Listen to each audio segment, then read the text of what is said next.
Good evening to you all, and thank you for joining us here on Rwanda Television News tonight. We do hope you had yourselves a productive Tuesday. Now here's a sneak peek of our edition. Prime Minister Dr. Justin Nsengiyumva emphasized the need for cooperation among all sectors in order to successfully achieve the National Strategy for Transformation to Accelerate the Country's Development, NST2. For the first time in Rwanda, surgeries to treat ear diseases that cause hearing impairment are being offered, allowing patients to regain their hearing. On the international scale, the 2025 World Robotic Conference is underway in Beijing. China has displayed more than 60 humanoid robotics, demonstrating its dominance in the fast-developing industry.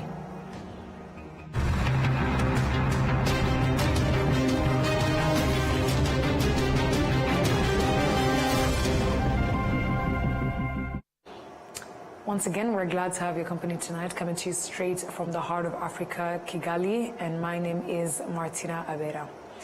Let us begin by informing you that Prime Minister Dr. Justin Nsengiyumva emphasized the need for cooperation among all sectors in order to successfully achieve the National Strategy for Transformation to Accelerate the Country's Development, NST2. He made these remarks on Tuesday while presenting the government's 5-year program to the Parliament. The economic pillar took up the largest portion of the detailed address that Prime Minister Dr. Justin Nsengiyumva delivered to members of the Parliament, outlining the government's 5-year plan. It is projected that the country's economy will grow at an average rate of 9.3% per year. This will increase the per capita income from an average of $1,040 in 2023 to $1,360 in 2029. However, to achieve this, the government has committed to focusing efforts on the following key pillars. For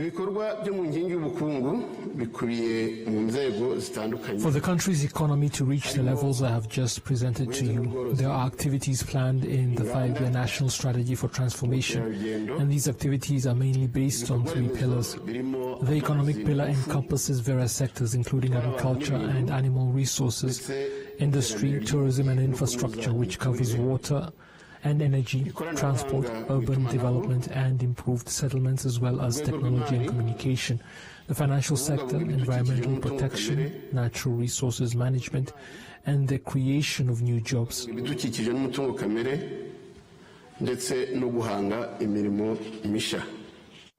As the economy continues to grow, it will also help the government achieve its goal of creating more than 1.25 million jobs within these 5 years.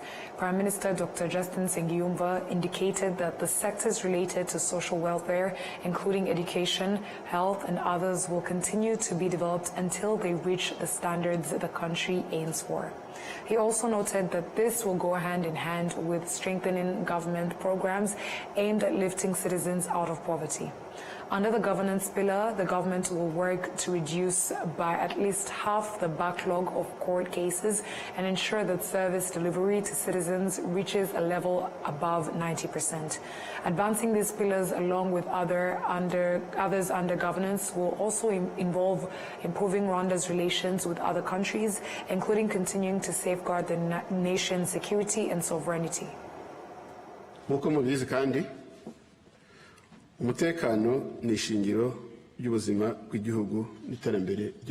As you know, security is a foundational pillar of the state and its development. In that regard, the government will continue to put effort into mitigating crimes, safeguarding national security, ensuring the safety of citizens, and upholding the sovereignty of our country. The government will also continue to strengthen the professionalism of security personnel, empower them, and enhance collaboration with citizens so that they can actively contribute to the country's economic development. Rwanda will maintain its participation in peacekeeping missions through cooperation with other countries, regional partners, and the international community. Regarding foreign affairs, we will focus on strengthening cooperation and international relations to accelerate Rwanda's economic development. Mu kwihutisha iterambere ry'ubukungu bw'u Rwanda hazibandwa ku mibanire iganisha ku iterambere. The Speaker of Chamber of Deputies, Honorable Gertrude Kazarwa, stated that the Parliament will monitor the implementation of the government's program as part of fulfilling its legally mandated responsibilities. The government's 5-year program follows the previous 7-year program, which ran from 2017 to 2024. That program saw the country reduce extreme poverty from 11% in 2017 to 5.4% in 2024. During that period, about 1.5 million citizens were lifted out of poverty. Moving ahead, the Ministry of Local Government has welcomed the resumption of operations at the Labophare Pharmaceutical and Research Plant after 12 years of inactivity due to poor management. This was during a visit to development projects in Huye district that continue to improve the well-being of citizens. The Labophare plant, visited by the Minister of Local Government, was built in 1983. It later ceased producing medicines and conducting research, leading the government to transfer it to private ownership. It had been closed for 12 years due to poor management. Its director, Pascal Gatete, says the plant will employ more than 300 people and has the capacity to produce medicines that meet the country's needs, with a surplus for export to other African countries. The pharmaceutical and research plant is currently being expanded and will cost over 27 billion Rwandan francs. Minister of Local Government Habimana Dominique also visited other infrastructure built for residents, including the Sovu Industrial Zone, roads and modern markets. Citizens appreciate the national leadership for continuing to help them improve their livelihoods. Minister of Local Government Habimana Dominique praised Huye district for its progress in helping residents lift themselves out of poverty. The mayor of Huye district, Ange Sebutege, said they are continuing initiatives aimed at improving the well-being of citizens. From 2017 to 2024, Huye district reduced the poverty rate by 15.3 percentage points from 32.2% to 24.2%.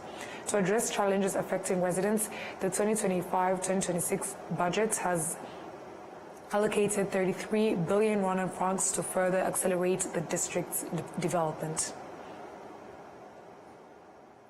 Now, for the first time in Rwanda, surgeries to treat ear diseases that cause hearing impairment are being offered, allowing patients to regain their hearing. Now, this initiative started with 10 children undergoing treatment. Previously, such advanced treatments were rarely accessible within Rwanda and often required patients to spend between $20,000 and $25,000 abroad. Dr. Richard Gergel, an ear, nose and throat specialist from the United States, is performing the surgeries free of charge. After the procedure, these children who have severe hearing loss are expected to regain their ability to hear. The surgery typically takes between 1 and 2 hours, and patients can start to hear again within 1 to 2 weeks after the operation. So we've just completed a surgery where we did a surgery on both ears.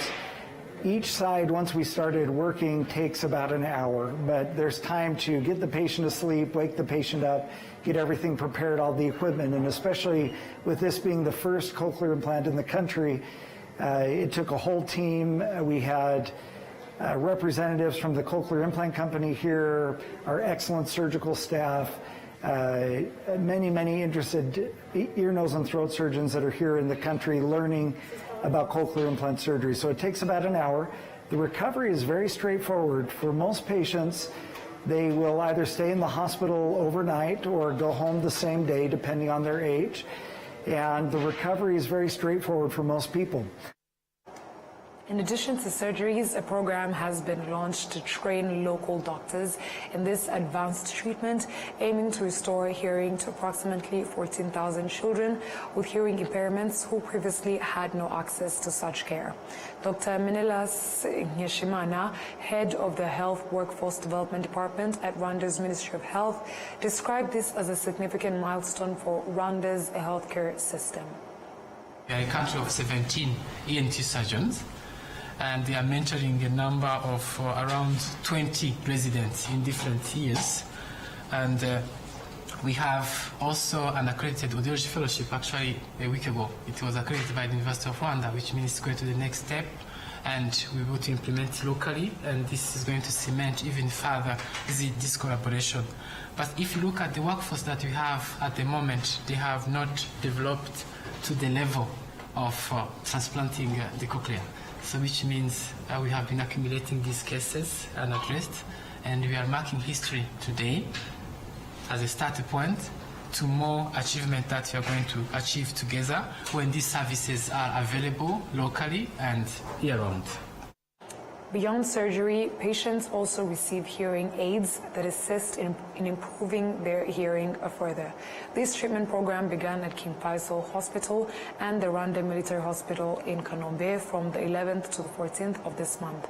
Dr. Augustin Sendidia, Chief Medical Officer at King Faisal Hospital, noted that the cost of treating one patient can reach up to $25,000.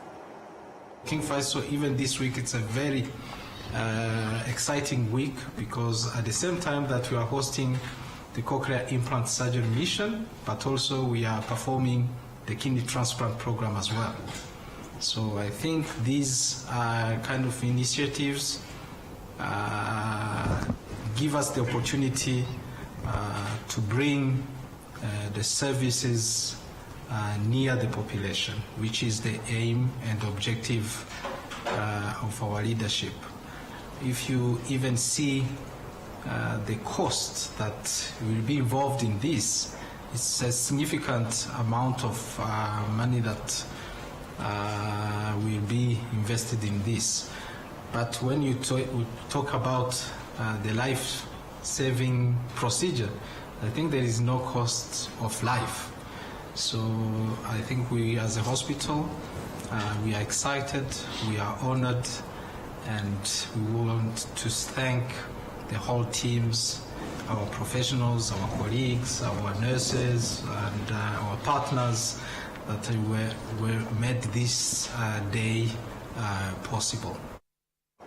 Across Africa, nearly 8 million children live with hearing impairments, and about 200,000 children are born each year with this disability. Approximately 2 out of every 100 children suffer from severe hearing loss. Moving ahead, a 2-day meeting has started in Kigali, bringing together some of those involved in education from East African countries. The Ministry of Education in Rwanda commends the progress made in enhancing the knowledge of teachers and students with the aim of promoting sustainable development. Participants in this meeting are focusing on achievements made under the Sustainable Development Program, including some students and teachers supported by the program, who testify that it has enabled them to make significant changes in their schools and workplaces. Before our course governs trainings, we have been meeting with problem of different waste which have been in our school grounds. But after gaining those trainings from ARCOS, we have been solved that problem by using what we call IVAC approach. And now we use those discarded materials like papers, like all the materials, and transform them into what we call teaching aids, which help us in our daily life, in our teachings and even our learnings. Because we are teachers, we use those created materials at the surrounding schools where we go for micro-teaching, and we use them in order to engage learners and teach them what they are seeing, not only through maps, but we show them what they are learning in order to help them to understand very well. We are benefiting from the actions or activities of our course in our schools. The program of school feeding, we have no problem. We have planted vegetables which increase the quality of our food. The program consists of training provided in schools by an international non-governmental organization that promotes environmental protection and the well-being of communities, also known as ARCOS Network. The organization's executive director, Dr. Kanyamibwa Sam, explains that they have put great effort into helping countries achieve their sustainable development goals. We are coordinating a program that we call Eco School program. And we have also other programs like learning about ecosystem in forests and young reporters on the environment. But focusing on the Eco School program, right now we have 100 schools who are involved. And the Eco School program has a whole school concept involving the students, the teachers, the communities around, in order to practice education for sustainable development. This is a concept which basically address the environmental challenges we have, and the school started by conducting a review, an environmental review, to understand the problems they face in terms of climate change, in terms of environmental degradation, biodiversity, even the social issues, and they develop an action plan that they are going to implement, and everybody is involved. So it is a very participatory. And this leads to the whole process to if successful, we conduct an evaluation based on international standards, because this is a global initiative implemented in over 100 countries, including Rwanda. We facilitate the program here in Rwanda and Uganda. And successful schools are allowed a green flag. This is basically like a certificate they have, that they have performed as expected. And we have now 25 eco schools in Rwanda with the green flag. And you have seen it today, we have celebrated 11 new schools with the green flag. The technical advisor at the Ministry of Education, Gatabazi Pascal, says there has already been a contribution to supporting sustainable development through education. I want to remind people, this is a UNESCO goal. We are into Sustainable Development Goals. So education is on SDG 4, and the SDG 4.7 is on education for sustainable development. So we come together to learn from one another, right from policy into actions. So we are embedding education for sustainable development in our curriculum to let our young people get to know what it takes for environment, to protect our environment, to fight pollutions, and so that we are able to mitigate the climate change. So this is part of our education. It's a responsibility for everyone, but for us in education, we embed it into our education system for our young people, for the learners, to get to understand and participate into climate mitigation. Statistics show that in the past 5 years in Rwanda, the program on sustainable development education has reached about 1,000 teachers and 65,000 students in more than 100 schools across the country. 25 schools have so far met the required international standards in this program, earning the green flag and 500,000 Rwandan francs to help them continue protecting the environment and addressing climate change. Now, in Kirehe district, daily motorcycle users are pleased that electric motorcycles are now available in the area. They say this will help protect the environment and save money previously spent on petroleum products. Electric motorcycles have been warmly welcomed by those who rely on them for daily transport, with riders saying this is a step forward toward preventing air pollution and saving costs. Shanto Ngabire, head of Spiro Rwanda, the company that introduced the motorcycles in Kirehe, said this is a way to support riders while also protecting the environment. Kirehe District Mayor Rangira Bruno stated that once these motorcycles start being used, they will bring benefits to local residents. The current cost of a motorcycle is 975,000 Rwandan francs, price, but when adding other necessary items for it to start operating, the price rises to 1,245,000 Rwandan francs.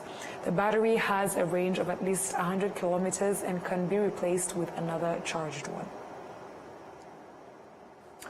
The Ministry of Finance and Economic Planning states that providing citizens with information about the national budget and key planned activities in various sectors reaffirms the value of the government of Rwanda places on its citizens, as well as their responsibility to participate in matters that concern them. On Tuesday, the Ministry of Finance and Economic Planning handed over booklets to the Nyarugenge district leadership containing information explaining to citizens how the national budget will be used and the main activities to be prioritized in the 2025-2026 fiscal year. The Executive Secretary of Rwezamenyo sector, Nirere Marie Rose, said that receiving information showing the size of the national budget and the key activities to be implemented, mostly based on citizens' requests, reaffirms the importance of the citizen in determining what is done for them.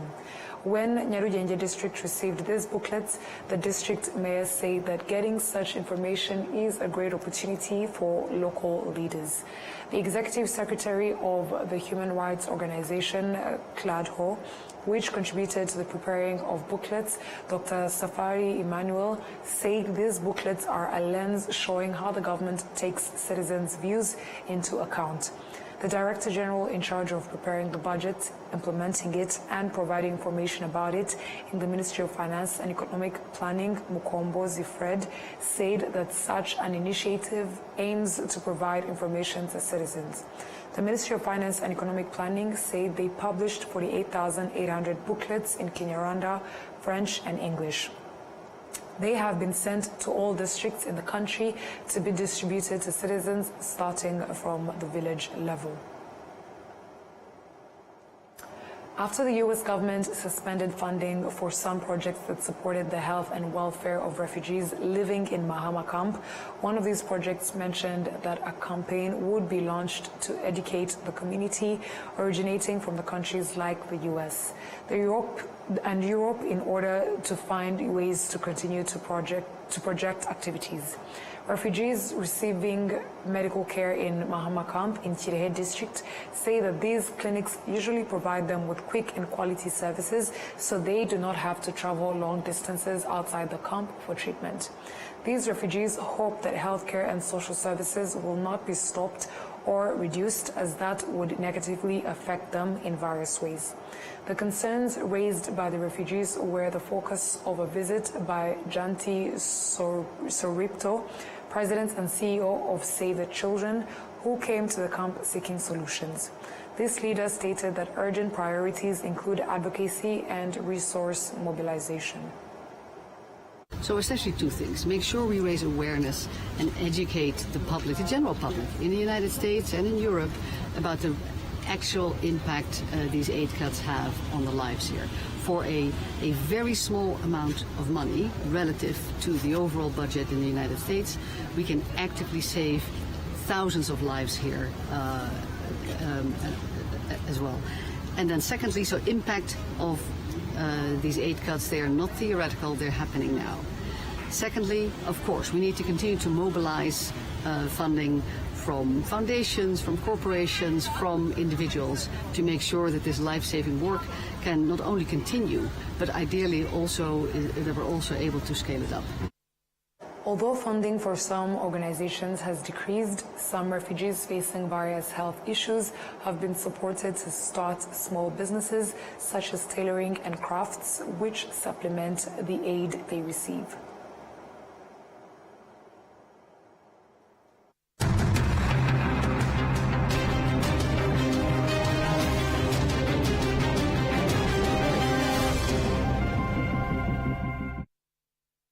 Every journey has a beginning. From nature comes refreshing fruity goodness that keeps you going every day. With every pack complementing life's best moments. Not one, not two, but 5 different fruity flavors.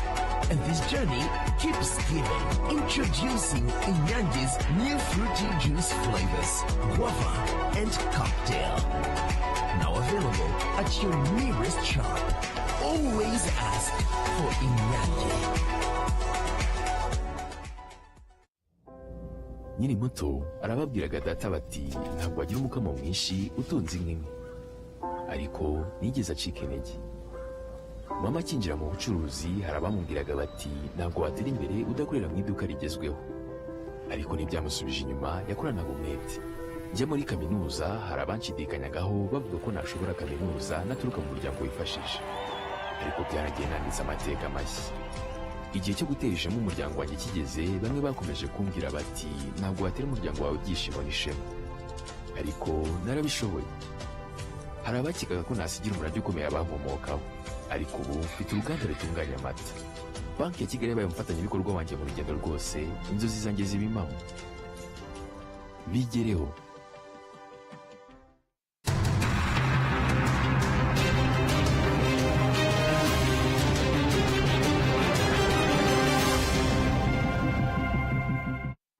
Welcome back to RTV News. Now, as we head on over to the international scene in China, the 2025 World Robotic Conference is underway in Beijing. China has displayed more than 60 humanoid robotics, demonstrating its dominance in the fast-developing industry. The Chinese market is projected to grow from about $2 billion this year to $41 billion by 2032. Al Jazeera has the details. What does the latest in advanced robot technology look like? Well, it looks something like this. And this. Or this. I'm at the 2025 World Robot Conference in Beijing, and here more than 200 companies are showcasing their designs. The theme of this conference is embodied intelligence, think artificial intelligence like the AI chatbots many people have on their phones, except with a human or animal-like body. Hello. Hi. Well, 500,000 people have come to see the machines on display at this 5-day event. I asked this boy what he thought.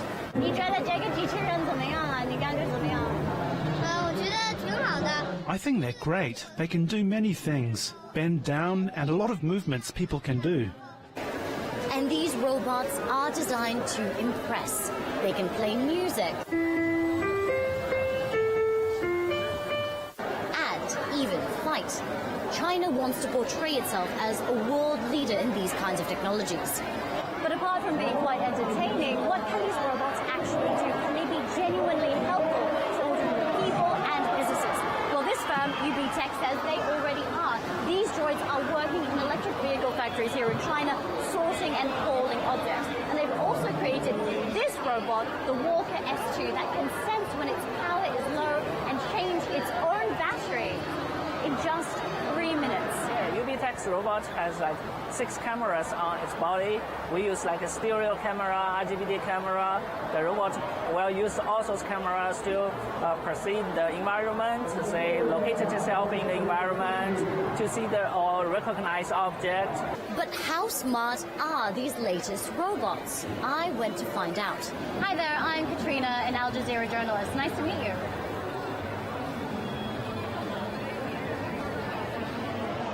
Nice to meet you too, Katrina.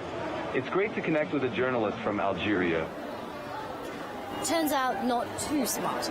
So maybe some of us don't need to worry about our jobs just yet. But with the Chinese government pouring billions of dollars into AI and robotics development, that future may not be too far away. In fact, it may already be here. Katrina Yu. Al Jazeera, Beijing, China. And that Al Jazeera story marks the end of our bulletin. But before we close off for the night, let's have a quick recap of the headlines. Prime Minister Dr. Justin Nsengiyumba emphasized the need for cooperation among all sectors in order to successfully achieve the national strategy for transformation to accelerate the country's development. For the first time in Rwanda, surgeries to treat ear diseases that cause hearing impairment are being offered, allowing patients to regain their hearing.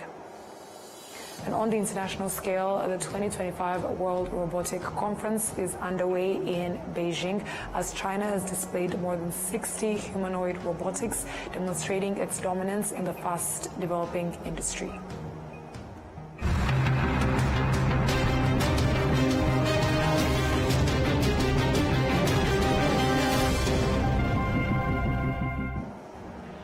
And on that note, on behalf of the news production team as well as the technical team, thank you for sticking with us during tonight's English News Bulletin. My name is Martina Avera, and up until next time, stay safe and have a good night.